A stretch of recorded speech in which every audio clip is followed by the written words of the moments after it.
Platón nació hacia el año 428 AC en Atenas o Egina en el seno de una familia aristocrática ateniense. Gutrie, 1988 d. p. 21, era hijo de Aristón, quien se decía descendiente de Codro, el último de los reyes de Atenas, y de Perictione, cuya familia estaba emparentada con Solón. Era hermano menor de Glaucón y de Adimanto, hermano mayor de Potone, madre de Espeusipo, su futuro discípulo y sucesor en la dirección de la academia, y medio hermano de Antifonte, pues Perictione, luego de la muerte de Aristón, se casó con Pirilampes y tuvo un quinto hijo. Critías y Cármides, miembros de la dictadura oligárquica de los 30 tiranos que usurpó el poder en Atenas después de la guerra del Peloponeso, eran, respectivamente, tío y primo de Platón por parte de su madre. En consonancia con su origen, Platón fue un acérrimo antidemócrata, véanse sus escritos políticos. República, Político, Leyes. Con todo, ello no le impidió rechazar las violentas acciones que habían cometido sus parientes oligárquicos y rehusar participar en su gobierno. El nombre de Platón fue, al parecer, el apodo que le puso su profesor de gimnasia y que se traduce como aquel que tiene anchas espaldas, según recoge Diógenes Laercio en Vida de los filósofos ilustres. Su nombre verdadero fue Aristócles. Espeusipo, sobrino de Platón, elogia la rapidez mental y la modestia que tuvo de niño, así como su amor por el estudio. En su juventud se habría interesado por artes como la pintura, la poesía y el drama. De hecho, se conserva un conjunto de epigramas que suelen ser aceptados como auténticos, y la tradición refiere que había escrito o tenía interés en escribir tragedias, afán que habría abandonado al comenzar a frecuentar a Sócrates. Nótense las duras críticas que Platón hace de las artes en República, fundamentando su parcial expulsión del estado ideal. También, según se ve en su teoría educativa, siempre se interesó por la gimnasia y los ejercicios corporales, y ciertas fuentes refieren que se habría dedicado a las prácticas atléticas. Habría participado asimismo de algunas batallas de la guerra del Peloponeso y de la guerra de Corinto, pero no hay información al respecto más que simples menciones del caso. En cuanto a su formación intelectual temprana, Aristóteles refiere que, antes de conocer a Sócrates, Platón había tratado con el Heraclíteo Crátilo y sus ideas de que todo lo sensible está en devenir y, por tanto, de que no es posible el conocimiento científico acerca de ello. Pero que luego, influido por Sócrates y su enseñanza e insistencia en inquirir y definir qué es cada cosa para poder hablar de ella con propiedad, se convenció de que había realidades cognoscibles y, por tanto, permanentes, y decidió que no eran sensibles, el ámbito de lo que siempre deviene y nunca es, sino de naturaleza inteligible. Este es, según Aristóteles, el origen de la teoría de las ideas, y su información nos permite reconstruir algo del itinerario biográfico intelectual de Platón. Según Diógenes Laercio, Platón conoció a Sócrates a la edad de 20 años, aunque el historiador W.K.C. Gutrie se muestra convencido de que ya lo frecuentaba con anterioridad. De cualquier modo, puede acordarse en que el primer encuentro se produjo entre el 412 y el 407, es decir, entre los 15 y los 20 años de Platón. A partir de allí, fue uno de los miembros más cercanos del círculo socrático hasta que en 399, Sócrates, que contaba unos 70 años, fue condenado a la pena de muerte por el Tribunal Popular Ateniense, acusado por los ciudadanos Anito y Meleto de impiedad, es decir, de no creer en los dioses o de ofenderlos, y de corromper a la juventud. La apología nos muestra a Sócrates frente al tribunal, ensayando su defensa y acusando a sus opositores de la injusticia que estaban cometiendo contra él. Luego de ser declarado culpable, Sócrates menciona a un grupo de amigos que están en la tribuna, entre ellos Platón. Sin embargo, Platón mismo hace que Fedón diga, en el diálogo que lleva su nombre y al referir a Hécrates la tarde última de Sócrates con sus amigos antes de beber la cicuta, que Platón estaba enfermo, creo. A propósito de su ausencia, W.K.C. Gutrie, 1988 c. p. 462, n. 120, escribe. Juzgarlo de forma desfavorable por ello sería injusto, ya que no solo debemos esa circunstancia a Platón mismo, sino que el conjunto del Fedón, por no decir nada de otros diálogos, deja fuera de toda duda la indudable realidad y la fuerza de su devoción a Sócrates.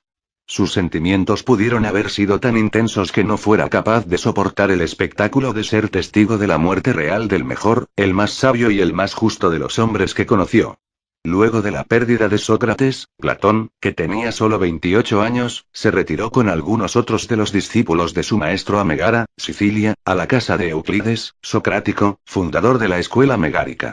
De allí habría viajado a Cirene, donde se reunió con el matemático Teodoro, personificado en el Teeteto, y con Arisitipo, socrático también, fundador de la escuela cirenaica, y a Egipto, aunque estos dos últimos viajes son puestos en duda por muchos especialistas. Se tienen por más seguros, en cambio, los viajes a Italia y a Sicilia, no solo porque hay más testimonios, sino por la decisiva carta séptimo, en base a la cual se reconstruye el resto de sus travesías. En su viaje a Italia habría tenido contacto con eleatas y pitagóricos, dos de las principales influencias que acusan sus obras, en especial con Filorao, Eurito y Arquitas de Tarento, quien era, a la vez, político y filósofo en su polis. En el 387 viajó por primera vez a Sicilia, a la poderosa ciudad de Siracusa, gobernada por el tirano Dionisio. Allí conoció a Dion, el cuñado de Dionisio, por quien se sintió poderosamente atraído y al que transmitió las doctrinas socráticas acerca de la virtud y del placer. Según un relato tradicional, al final de su visita, Platón habría sido vendido como esclavo por orden de Dionisio y rescatado por el cirenaico Aníceris en Egina, polis que estaba en guerra con Atenas. A la vuelta de Sicilia, se estima que al poco tiempo, Platón compró una finca en las afueras de Atenas, en un emplazamiento dedicado al héroe Academo, y fundó allí la academia, que funcionó como tal ininterrumpidamente hasta el año 86 AC, al ser destruida por los romanos, siendo restituida y continuada por los platónicos hasta que en 529 DC fue cerrada definitivamente por Justiniano I, quien veía en las escuelas paganas una amenaza para el cristianismo y ordenó su erradicación completa. Numerosos filósofos se formaron en esta milenaria academia, incluyendo el mismo Aristóteles durante la dirección de Platón, junto a quien trabajó alrededor de 20 años, hasta la muerte de su maestro.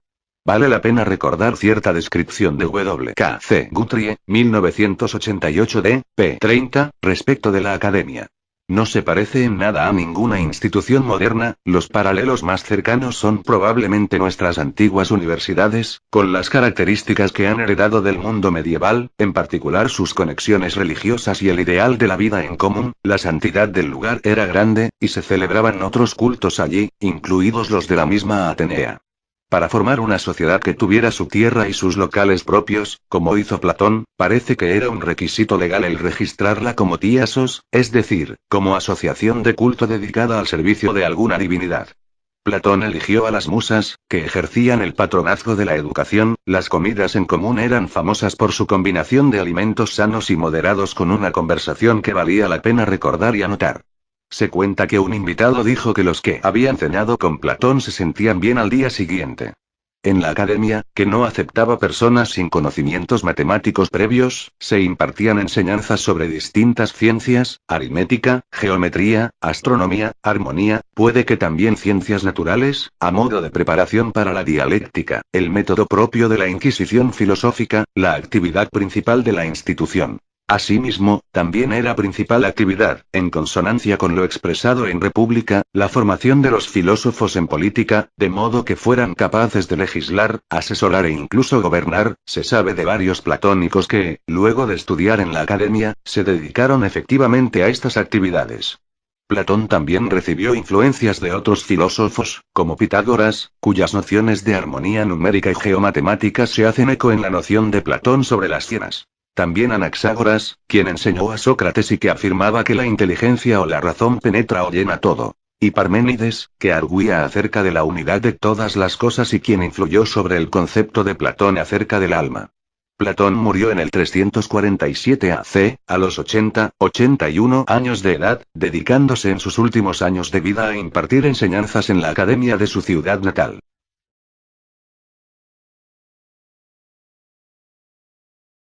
Ya que no solo debemos esa circunstancia a Platón mismo, sino que el conjunto del Fedón, por no decir nada de otros diálogos, deja fuera de toda duda la indudable realidad y la fuerza de su devoción a Sócrates. Sus sentimientos pudieron haber sido tan intensos que no fuera capaz de soportar el espectáculo de ser testigo de la muerte real del mejor, el más sabio y el más justo de los hombres que conoció. Luego de la pérdida de Sócrates, Platón, que tenía solo 28 años, se retiró con algunos otros de los discípulos de su maestro a Megara, Sicilia, a la casa de Euclides, socrático, fundador de la escuela megárica. De allí habría viajado a Cirene, donde se reunió con el matemático Teodoro, personificado en el Teeteto, y con Arisitipo, socrático también, fundador de la escuela cirenaica, y a Egipto, aunque estos dos últimos viajes son puestos en duda por muchos especialistas. Se tienen por más seguros, en cambio, los viajes a Italia y a Sicilia, no solo porque hay más testimonios, sino por la decisiva carta séptimo, en base a la cual se reconstruye el resto de sus travesías. En su viaje a Italia habría tenido contacto con eleatas y pitagóricos, dos de las principales influencias que acusan sus obras, en especial con Filorao, Eurito y Arquitas de Tarento, quien era, a la vez, político y filósofo en su polis. En el 387 viajó por primera vez a Sicilia, a la poderosa ciudad de Siracusa, gobernada por el tirano Dionisio. Allí conoció a Dion, el cuñado de Dionisio, por quien se sintió poderosamente atraído y al que transmitió las doctrinas socráticas acerca de la virtud y del placer. Según un relato tradicional, al final de su visita, Platón habría sido vendido como esclavo por orden de Dionisio y rescatado por el cirenaico Aníceris en Egina, polis que estaba en guerra con Atenas. A la vuelta de Sicilia, se estima que al poco tiempo, Platón compró una finca en las afueras de Atenas, en un emplazamiento dedicado al héroe Academo, y fundó allí la academia, que funcionó como tal ininterrumpidamente hasta el año 86 AC, al ser destruida por los romanos, siendo restituida y continuada por los platónicos hasta que en 529 DC fue cerrada definitivamente por Justiniano I, quien veía en las escuelas paganas una amenaza para el cristianismo y ordenó su erradicación completa. Numerosos filósofos se formaron en esta milenaria academia, incluyendo el mismo Aristóteles durante la dirección de Platón, junto a quien trabajó alrededor de 20 años, hasta la muerte de su maestro. Vale la pena recordar cierta descripción de W.K.C. Guthrie, 1988 d. p. 30, respecto de la academia. No se parece en nada a ninguna institución moderna, los paralelos más cercanos son probablemente nuestras antiguas universidades, con las características que han heredado del mundo medieval, en particular sus conexiones religiosas y el ideal de la vida en común. La santidad del lugar era grande, y se celebraban otros cultos allí, incluidos los de la misma Atenea. Para formar una sociedad que tuviera su tierra y su interés en escribir tragedias, afán que habría abandonado al comenzar a frecuentar a Sócrates, nótense las duras críticas que Platón hace de las artes en República, fundamentando su parcial expulsión del estado ideal. También, según se ve en su teoría educativa, siempre se interesó por la gimnasia y los ejercicios corporales, y ciertas fuentes refieren que se habría dedicado a las prácticas atléticas. Habría participado asimismo de algunas batallas de la guerra del Peloponeso y de la guerra de Corinto, pero no hay información al respecto más que simples menciones del caso. En cuanto a su formación intelectual temprana, Aristóteles refiere que, antes de conocer a Sócrates, Platón había tratado con el Heraclíteo Crátilo y sus ideas de que todo lo sensible está en devenir y, por tanto, de que no es posible el conocimiento científico acerca de ello. Pero que luego, influido por Sócrates y su enseñanza e insistencia en inquirir y definir qué es cada cosa para poder hablar de ella con propiedad, se convenció de que había realidades cognoscibles y, por tanto, permanentes, y decidió que no eran sensibles, el ámbito de lo que siempre deviene y nunca es, sino de naturaleza inteligible. Este es, según Aristóteles, el origen de la teoría de las ideas, y su información nos permite reconstruir algo del itinerario biográfico intelectual de Platón. Según Diógenes Laercio, Platón conoció a Sócrates a la edad de 20 años, aunque el historiador W.K.C. Guthrie se muestra convencido de que ya lo frecuentaba con anterioridad. De cualquier modo, puede acordarse en que el primer encuentro se produjo entre el 412 y el 407, es decir, entre los 15 y los 20 años de Platón. A partir de allí, fue uno de los miembros más cercanos del círculo socrático hasta que en 399, Sócrates, que contaba unos 70 años, fue condenado a la pena de muerte por el Tribunal Popular ateniense, acusado por los ciudadanos Anito y Meleto de impiedad, es decir, de no creer en los dioses o de ofenderlos, y de corromper a la juventud. La apología nos muestra a Sócrates frente al tribunal, ensayando su defensa y acusando a sus opositores de la injusticia que estaban cometiendo contra él. Luego de ser declarado culpable, Sócrates menciona a un grupo de amigos que están en la tribuna, entre ellos Platón. Sin embargo, Platón mismo hace que Fedón diga, en el diálogo que lleva su nombre y al referir a Hécrates la tarde última de Sócrates con sus amigos antes de beber la cicuta, que Platón estaba enfermo, creo. A propósito de su ausencia, W.K.C. Guthrie, 1988 c. p. 462, n. 120, escribe.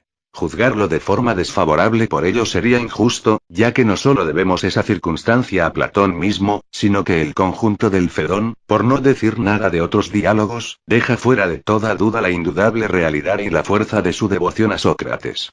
Sus sentimientos pudieron haber sido tan intensos que no fuera capaz de soportar el espectáculo de ser testigo de la muerte real del mejor, el más sabio